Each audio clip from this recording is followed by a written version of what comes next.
തിരുവനന്തപുരം ജില്ലയിലായിരുന്നു നാടിനെ നടുക്കിയ സംഭവം അരങ്ങേറിയത്. വൈകുന്നേരം ഏകദേശം 5 മണിയോടുകൂടി ദിനരാജൻ എന്ന വ്യക്തിയുടെ വീട്ടിൽ നിന്നും അസ്വാഭാവികമായ ശബ്ദം കേട്ടു എന്നും അയാളുടെ വീട്ടിലെത്തി എത്ര വിളിച്ചു നോക്കിയിട്ടും ഭാര്യ മനോരമ വാതിൽ തുറക്കുന്നില്ല എന്ന് പറഞ്ഞുകൊണ്ട് വർക്കലയിലുണ്ടായിരുന്ന ദിനരാജന്റെ ഫോണിലേക്ക് ചില അയൽവാസികൾ വിളിച്ചു. മനോരമ ഒരുപക്ഷെ കുളിക്കാൻ കയറിയതാകുമെന്നും വാതിൽ ചാരിയിട്ടേ ഉണ്ടാകൂ എന്നും വീട്ടിലെത്തി ഒന്നുകൂടി ഒന്ന് അന്വേഷിക്കാൻ ദിനരാജൻ അയൽവാസിയോട് പറയുകയും ചെയ്തു. ദിനരാജൻ പറഞ്ഞതനുസരിച്ച് അയൽവാസികൾ ചേർന്ന് മനോരമയുടെ വീട്ടിലേക്ക് എത്തുകയും പ്രധാന വാതിലിൽ തട്ടി നോക്കുകയും കോളിംഗ് ബെൽ അടിച്ചു നോക്കുകയും ഒക്കെ ചെയ്തു. വാതിൽ തുറക്കാതെ വന്ന സാഹചര്യത്തിൽ വീടിന്റെ പിൻഭാഗത്തെത്തിയപ്പോഴായിരുന്നു അടുക്കള വാതിൽ പാതി ചാരിയ നിലയിലിരിക്കുന്നത് ആളുകളുടെ ശ്രദ്ധയിൽപ്പെട്ടത്. ചാരിയിട്ടുള്ള വാതിൽ തുറന്ന് അകത്തേക്ക് കയറിയ നാട്ടുകാർ വീടിനകമൊക്കെ അരിച്ചു പറക്കിയെങ്കിലും മനോരമ എന്ന സ്ത്രീയെ അവിടെയെങ്ങും കാണാൻ കഴിഞ്ഞില്ല. വീടിനുള്ളിൽ കയറി നോക്കിയെങ്കിലും മനോരമയെ അവിടെയെങ്ങും കാണാൻ കഴിഞ്ഞിട്ടില്ല എന്നുള്ള കാര്യം നാട്ടുകാർ ഉടൻ തന്നെ ദിനരാജനെ അറിയിച്ചു. അയാൾ അതിവേഗത്തിൽ തന്നെ തന്റെ ജോലികൾ പൂർത്തിയാക്കി വർക്കലയിൽ നിന്നും കേശവദാസപുരത്തുള്ള വീട്ടിലേക്ക് തിരിച്ചു.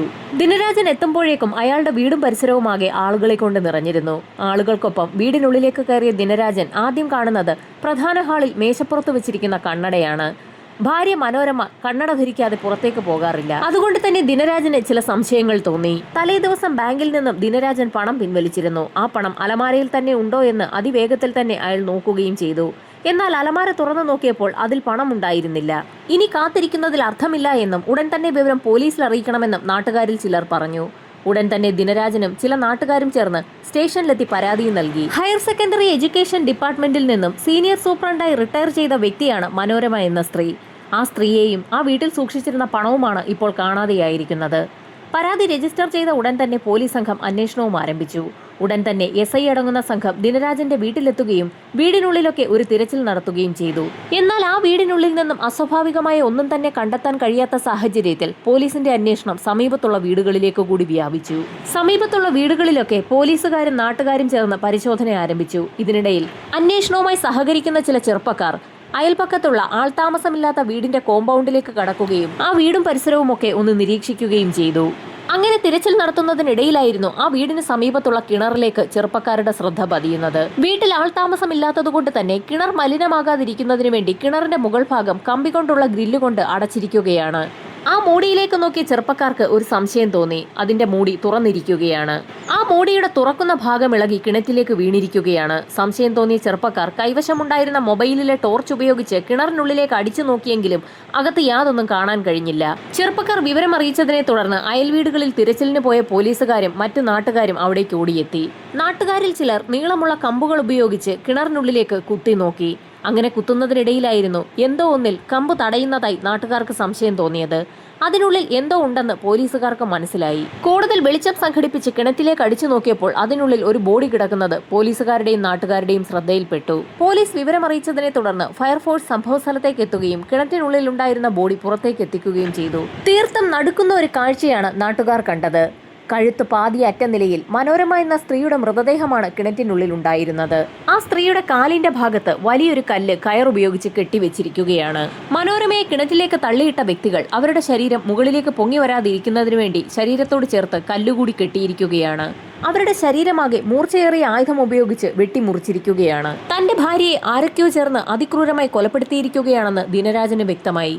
ഈ സമയത്തായിരുന്നു മറ്റൊരു കാര്യം ദിനരാജൻ ശ്രദ്ധിക്കുന്നത്. ഭാര്യയുടെ ശരീരത്തിലുണ്ടായിരുന്ന ആഭരണങ്ങളൊന്നും തന്നെ കാണാനില്ല.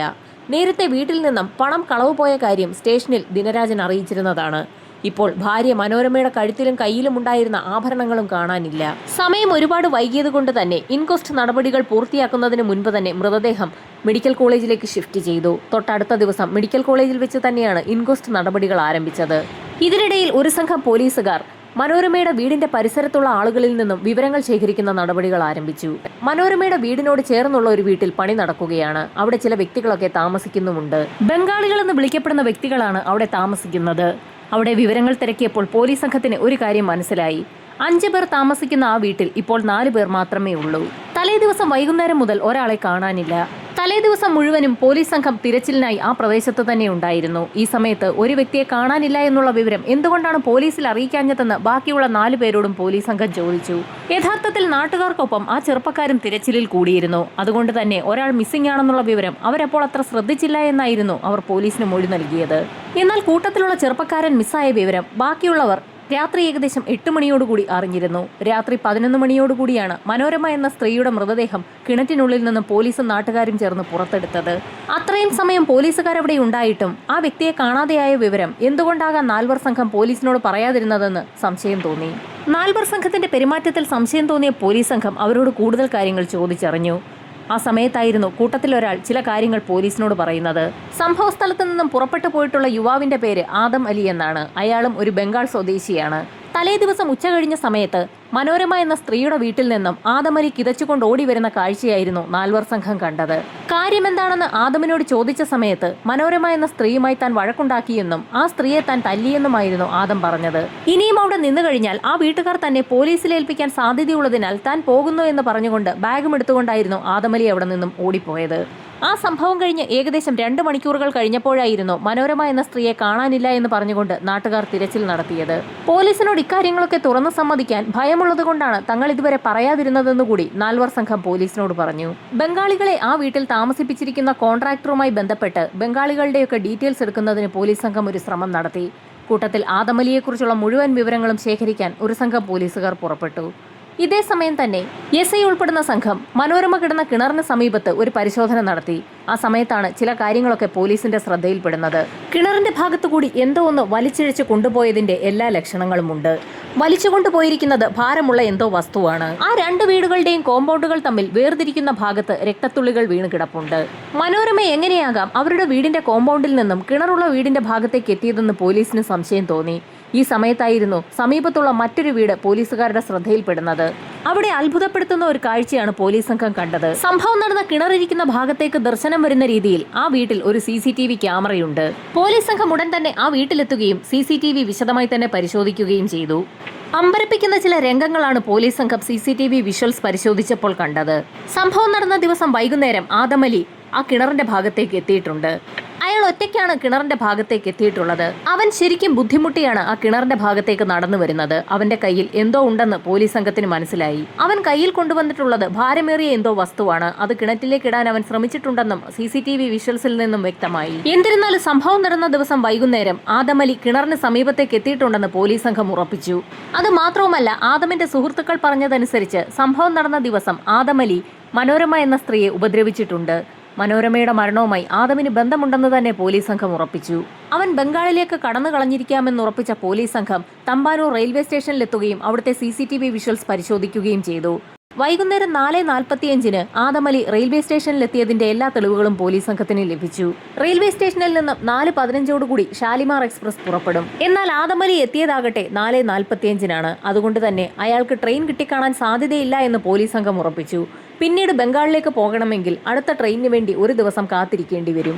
ഒരു ദിവസം മുഴുവൻ ആദം അലി റെയിൽവേ സ്റ്റേഷനിൽ കഴിച്ചു കൂട്ടാൻ സാധ്യതയില്ല. അതുകൊണ്ട് തന്നെ മറ്റുള്ള ട്രെയിനുകളുടെ സമയവുമൊക്കെ പോലീസ് സംഘം ഒരു വിശദമായ പരിശോധനയ്ക്ക് വിധേയമാക്കി. ആ സമയത്തായിരുന്നു ചെന്നൈക്ക് ട്രെയിൻ ഉണ്ടെന്നുള്ള കാര്യം പോലീസിന്റെ ശ്രദ്ധയിൽപ്പെടുന്നത്. ചെന്നൈക്കുള്ള ട്രെയിനിൽ കയറിപ്പറ്റിയാൽ ഷാലിമാർ എക്സ്പ്രസ് ചെന്നൈയിലെത്തുന്ന സമയത്ത് അതിൽ കയറിപ്പറ്റാൻ കഴിയും. അക്കാര്യം മനസ്സിലാക്കിയ പോലീസ് സംഘം റെയിൽവേ പ്രൊട്ടക്ഷൻ പോലീസിനെയും ചെന്നൈ പോലീസ് സ്റ്റേഷനിലും വിവരം അറിയിച്ചു. ചെന്നൈ പോലീസും റെയിൽവേ പ്രൊട്ടക്ഷൻ പോലീസും കാത്തുനിന്ന സമയത്തായിരുന്നു പ്ലാറ്റ്ഫോമിലേക്ക് ആ ചെറുപ്പക്കാരൻ വന്നിറങ്ങിയത്. പ്ലാറ്റ്ഫോമിൽ ഇറങ്ങിയ ആദം അലി ഷാലിമാർ എക്സ്പ്രസ് അവിടെ നിന്നും കടന്നുപോയിട്ടുണ്ടോ എന്നൊന്ന് അന്വേഷിക്കുന്നതിനിടയിലായിരുന്നു അയാളുടെ പിന്നിൽ നിന്നും ഏതോ അപരിചിതർ ആദം അലി എന്നുറക്കെ വിളിക്കുന്നത്. ആദം അലിക്ക് എന്തെങ്കിലും ചെയ്യാനോ പറയാനോ കഴിയും മുൻപ് തന്നെ റെയിൽവേ പോലീസുകാർ അയാളെ പിടികൂടിയിരുന്നു. ആദമിനെ അവിടെ നിന്നും പിടികൂടിയ പോലീസുകാർ അയാളെ എത്തിച്ചത് കോടതിയിലാണ്. കോടതി കേരള പോലീസിന് ആദമിനെ കൈമാറാനുള്ള ഉത്തരവുമിട്ടു. ആദം അലിയുടെ കൈവശമുണ്ടായിരുന്ന ബാഗ് പോലീസ് സംഘം വിശദമായ പരിശോധനയ്ക്ക് വിധേയമാക്കിയെങ്കിലും ബാഗിനുള്ളിൽ നിന്നും സ്വർണം മാത്രം പോലീസിന് ലഭിച്ചില്ല. എന്നാൽ ദിനരാജന്റെ വീട്ടിൽ നിന്നും മോഷ്ടിച്ച 60,000 രൂപ ആദമിന്റെ ബാഗിൽ തന്നെ ഉണ്ടായിരുന്നു. ആദം അലിയെ കസ്റ്റഡിയിലെടുത്ത പോലീസ് സംഘം തൊട്ടടുത്ത ദിവസം തന്നെ തെളിവെടുപ്പിനായി അയാളെ കേശവദാസപുരത്തുള്ള ദിനരാജന്റെ വീട്ടിലേക്ക് എത്തിച്ചു. പണിക്ക് നിൽക്കുന്ന ബംഗാളികൾ ആ വീട്ടിൽ നിന്നും സ്ഥിരമായി വെള്ളം വാങ്ങാറുണ്ട്. ആദം അലി സ്ഥിരമായി ദിനരാജന്റെ വീട്ടിലെത്തുകയും മനോരമയുടെ കയ്യിൽ നിന്നും വെള്ളം വാങ്ങി കുടിക്കുകയും ചെയ്യുമായിരുന്നു എന്നുള്ള കാര്യം നാട്ടുകാരെ ചോദ്യം ചെയ്തപ്പോൾ പോലീസ് സംഘത്തിന് മനസ്സിലായി. തെളിവെടുപ്പിനിടയിൽ നടന്ന കാര്യങ്ങളൊക്കെ ആദം അലി പോലീസുകാരോട് ഏറ്റുപറഞ്ഞു. ആദം പലപ്പോഴും ആ വീട്ടിൽ നിന്നും വെള്ളം വാങ്ങി കുടിച്ചിട്ടുണ്ട്. ആ സമയത്തൊക്കെ വീട്ടുടമസ്ഥയായ മനോരമയെ അയാൾ ശ്രദ്ധിച്ചിരുന്നു. അവരുടെ കയ്യിലും കഴുത്തിലുമുള്ള ആഭരണങ്ങളൊക്കെ നേരത്തെ തന്നെ ആദം നോട്ടമിട്ട് വെച്ചിരുന്നതാണ്. അതുകൊണ്ട് തന്നെ വളരെ വിദഗ്ധമായൊരു പ്ലാൻ തന്നെയാണ് ആദം തയ്യാറാക്കിയത്. സംഭവം നടന്ന ദിവസം രാവിലെ അവർ താമസിച്ചുകൊണ്ടിരുന്ന വീടിന്റെ മുകളിലേക്ക് കയറിയ ആദമലി ചുറ്റുപാടൊക്കെ നിരീക്ഷിച്ചു. ഈ സമയത്തായിരുന്നു വീട്ടുടമസ്ഥനായ ദിനരാജൻ ആ വീട്ടിൽ നിന്നും യാത്ര പറഞ്ഞ് പുറത്തേക്ക് എവിടെയോ പോകുന്നത് ആദമലിയുടെ ശ്രദ്ധയിൽപ്പെടുന്നത്. ആ സമയത്ത് മനോരമ ഒറ്റയ്ക്ക് വീട്ടിലേക്ക് കയറി പോകുന്നതും ആദം ശ്രദ്ധിച്ചിരുന്നു. സമീപത്തുള്ള വീടുകളിലെ ആളുകളൊക്കെ ജോലിക്കായി പോയിരിക്കുകയാണ്. അതുകൊണ്ട് തന്നെ പ്രദേശത്തൊന്നും അധികം ആളുകളൊന്നും ഇല്ല എന്ന് ആദമലി ഉറപ്പിച്ചു. അടുക്കളവാതിൽ തുറന്ന് വീടിന്റെ പിൻഭാഗത്തേക്ക് മനോരമ പോകുന്നതും ആദമലി ശ്രദ്ധിച്ചിരുന്നു. അതിവേഗത്തിൽ തന്നെ ആദമലി അവിടെ നിന്നും ഇറങ്ങി മനോരമയുടെ വീടിന് സമീപത്തേക്കെത്തി. മനോരമയുടെ വീടിന്റെ പിൻഭാഗത്ത് ചെറിയൊരു പൂന്തോട്ടമുണ്ട്. ആ തോട്ടത്തിൽ നിന്നും കുറച്ച് പൂക്കൾ പറിച്ചു നൽകണമെന്ന് ആദമലി തനിക്കറിയാവുന്ന മലയാളത്തിൽ ആ സ്ത്രീയോട് പറയുകയും ചെയ്തു. വർഷങ്ങളായി കേരളത്തിലായതുകൊണ്ട് തന്നെ ആദമലിക്ക് മലയാളം കേട്ടാൽ നന്നായി മനസ്സിലാകും. നല്ല രീതിയിൽ മലയാളം സംസാരിക്കാനും അറിയാം. അത് കേട്ടപ്പോൾ തന്നെ മനോരമ കുറച്ച് പൂക്കൾ പറിക്കുന്നതിന് വേണ്ടി ചെടി നിൽക്കുന്ന ഭാഗത്തേക്ക് തിരിഞ്ഞു. ഈ സമയത്തായിരുന്നു മനോരമയുടെ പിന്നിൽ നിന്നിരുന്ന ആദമലി അപ്രതീക്ഷിതമായി ആ സ്ത്രീയുടെ വായും മൂക്കും പൊത്തിപ്പിടിച്ചത്.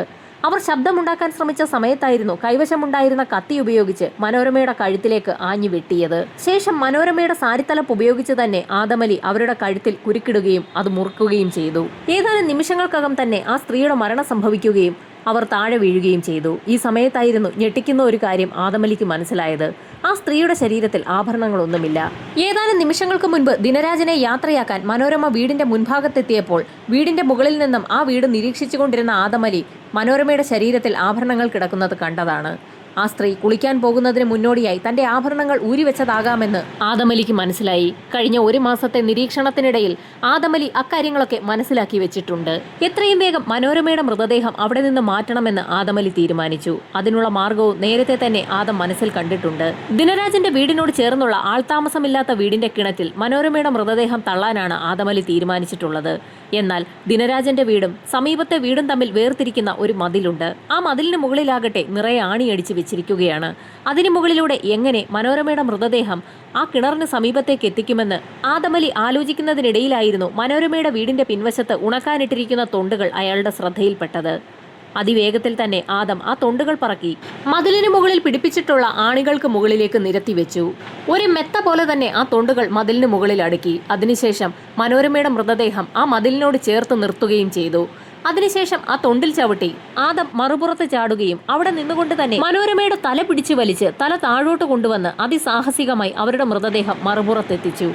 തറയിൽ വീണ് കിടക്കുന്ന മനോരമയുടെ മൃതദേഹത്തിലേക്ക് ഒന്ന് നോക്കിയ ശേഷം വീണ്ടും മറുപുറത്ത് ചാടി ആദമലി താമസിച്ചുകൊണ്ടിരിക്കുന്ന പണി നടക്കുന്ന വീടിന് സമീപത്തേക്ക് എത്തുകയും അവിടെ നിന്നും 2 തവണയായി 4 ഇഷ്ടികകൾ വീതം സംഘടിപ്പിച്ചു കൊണ്ടുവന്ന് മനോരമയുടെ ശരീരത്തിലേക്ക് വെച്ച് കെട്ടുകയും ചെയ്തു. മൃതദേഹം കിണറ്റിലേക്കിടുന്ന സമയത്ത് ബോഡി പൊങ്ങി വരാതിരിക്കുന്നതിന് വേണ്ടിയാണ് അത്തരത്തിലൊരു മാർഗം ആദമലി പ്രയോഗിച്ചത്. മനോരമയുടെ ശരീരത്തിൽ ഇഷ്ടികകൾ വെച്ച് കെട്ടിയ ശേഷം അവരുടെ മൃതദേഹം വലിച്ചിഴച്ച് ആൾതാമസമില്ലാത്ത വീടിന്റെ കിണറിന് സമീപത്തേക്ക് എത്തിച്ചു. കിണറിന് മുകളിലുള്ള മൂടിയുടെ തുറക്കാൻ കഴിയുന്ന ഭാഗം തുറന്ന ശേഷം മനോരമയുടെ മൃതദേഹം തലകുത്തനെ പിടിച്ച് കിണറ്റിലേക്ക് തള്ളിയിട്ടു. ബോഡി കിണറ്റിലേക്ക് വീഴുന്ന സമയത്ത് മനോരമയുടെ കാലിന്റെ ഭാഗത്ത് കെട്ടിയിരുന്ന ഇഷ്ടികയുടെ ഒരു ഭാഗം തട്ടി ആ കിണറിന്റെ അടപ്പ് കൂടി ഇളകി കിണറ്റിലേക്ക് വീണു.